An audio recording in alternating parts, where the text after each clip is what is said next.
ஒரு கண்ணில் அமுதமும் மறுக்கண்ணில் மதுரமும் சுமக்கின்ற அழகியலே.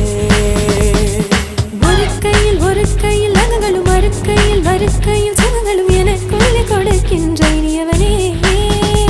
இதழ் பூவென்றால் அதில் தேன் எங்கே, இங்கு பூவேதான் தேன் தேன் தேன் தேன் தேன்.